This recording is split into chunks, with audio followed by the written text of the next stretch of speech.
What's going on, guys? It is Carly here bringing you another video, and today is going to be the start of something a little different on my channel. I posted a video about a week or so back where I asked for future ideas for videos, and like I expected, a lot of people were asking mainly for Christmas themed videos based on, Christmas horror movies, because there's quite a lot of Christmas horror out there, and it is, of course, the month of December, so it's the perfect time to really get into reviewing movies like that. So I figured I would come on here and try out my own 12 days of Christmas horror. Yes, if you're familiar with my friend JP, which I'm sure pretty much all of you are, he has a channel known as Double Shot J, and me and him, we last year went and attempted to do our own 12 days of Christmas horror on his channel, where we reviewed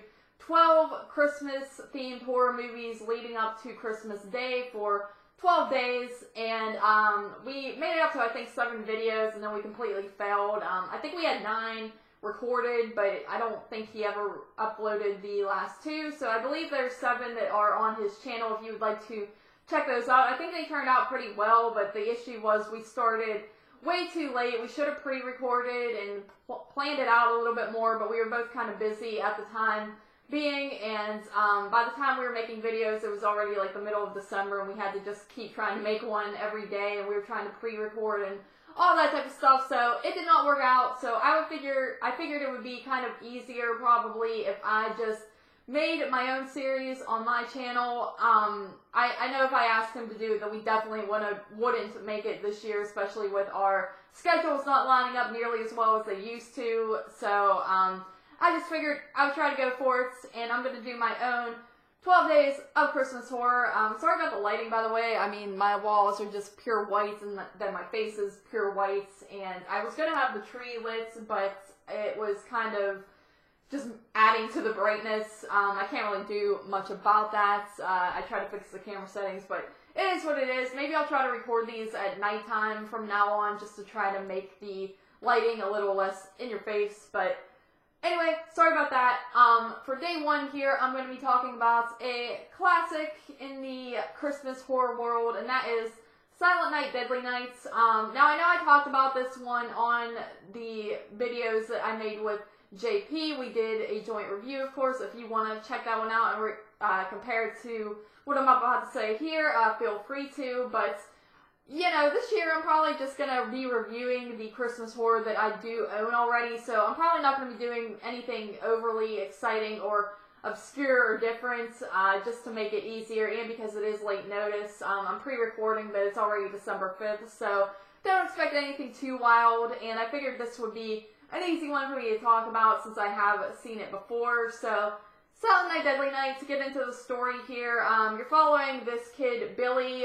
When he is 5 years old, he experiences a very traumatic event on Christmas Eve. He's going with his parents to visit his catatonic grandfather, and on the ride home, they encounter a sadistic Santa Claus, or, guy dressed up like Santa Claus in the middle of the streets, and this guy basically ends up murdering Billy's parents and leaving both him and his brother to be orphans. You fast forward to 3 years in the future, you see he's an 8-year-old boy now living in this orphanage that is, of course, run by nuns, and the head nun, Mother Superior, she's very, very strict and into punishment and just a no funny business type of woman. So you see that he's living kind of a hard life there. He's kind of the troublemaker in a way of the group, because he's dealing with all this trauma. His brother, of course, was just a baby at the time, so you don't really hear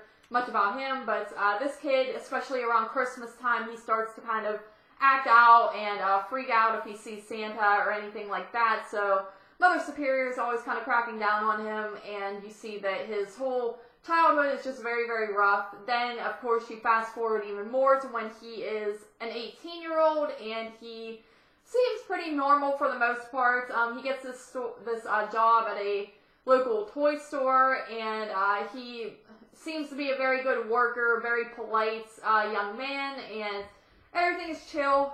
Then they have a problem with the Santa Claus that is supposed to be working at the toy store. I believe he is sick or something like that, and he just can't do the job, so they kind of make Billy play the part of Santa Claus, and from there, Billy just starts to go into this sort of very dark mindset, and eventually snaps, and then you get a slasher movie set on Christmas. So that is the rundown of the movie here. Yeah, last year it was my first time watching, and then I ended up watching it again in January with my mother because she had wanted to see it, and I just got this Blu-ray, so this is not one that I grew up with. In fact, there aren't really any Christmas horror movies that I can recall seeing when I was young. I didn't see Black Christmas until about 2 years ago to drive-in, so yeah, I never even saw Gremlins when I was a kid, so I can't say that I really grew up with any Christmas horror to where I can really compare my feelings to how I felt back then to now, because this, of course, was one of the most controversial, can't say that word, you know, it was a movie that a lot of people were very mad at back then. Of course, you have the original poster art where you have a Santa Claus holding an axe coming out of the chimney, and parents were kind of outraged, and rightfully so. Honestly, this movie is very, very dark, especially towards the beginning portions. I don't really find it to be overly cheesy or funny or anything like that. Like when you see his parents get murdered, and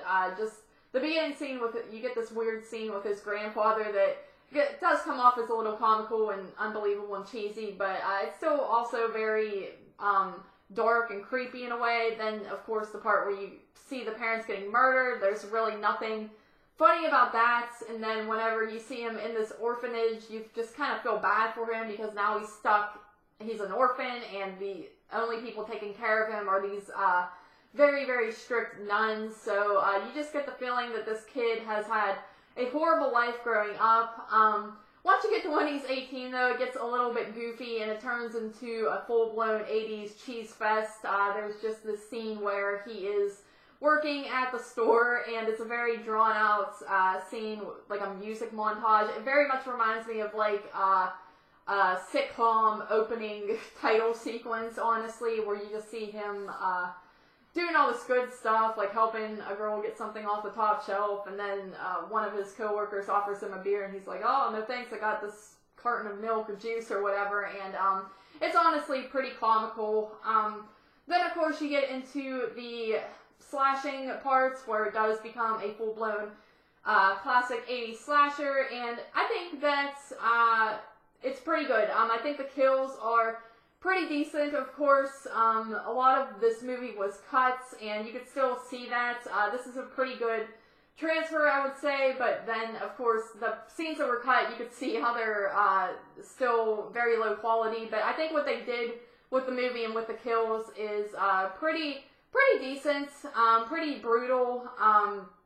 Only goofy thing about this movie, really, that I could say that I don't really care for is sometimes he yells out the word punish whenever he's about to kill someone, and I just think it's very cheesy. It's supposed to be like his mindset from the orphanage and what Mother Superior used to say to him, like, oh, punishment's good, and all that, but it comes off as pretty goofy and kind of takes me out a little bit of the scene because of how goofy it is with this killer. I also don't really care for, of course, you can see on the cover that he is not really wearing the mustache.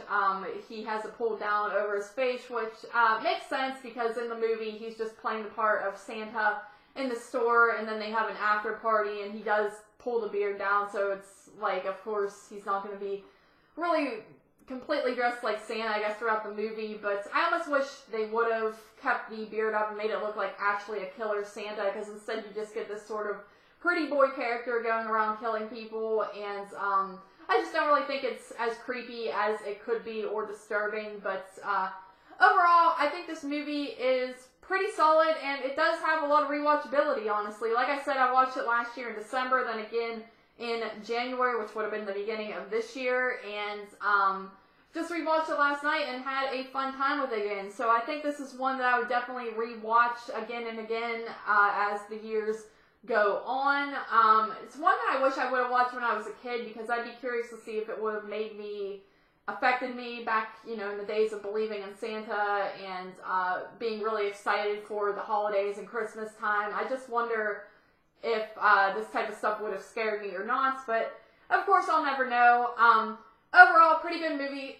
Only issues is there are some cheesy moments, but that's to be expected with typical 80s slasher, and I do like the movie's setup, though. I like how you kind of go from, you spend a lot of time, it feels like, with him as a child for the first half, and then the second half is kind of where the slasher parts take place. I do like that. I think it's more original than just having your basic slasher, a grown man going around killing people that you don't really know any backstory on, so I really enjoy that about it. I gave this movie, I looked back, and I had given it a 7 out of 10. I'm actually going to up my rating to an 8 out of 10 because, as I said, it's pretty fun and it does have rewatchability, and I think it's probably one of the better slasher films that weren't your typical, Halloween or Friday the 13th to come out back in that time. So, 8 out of 10 for Silent Night, Deadly Night. Thank you guys for joining me for day number 1 of my 12 days of Christmas horror, and I will hopefully see you tomorrow with day number 2. Hopefully I can get all these videos out. Like I said, I'm trying to pre-record and make this successful. So yeah, see you guys tomorrow for day number 2. Peace.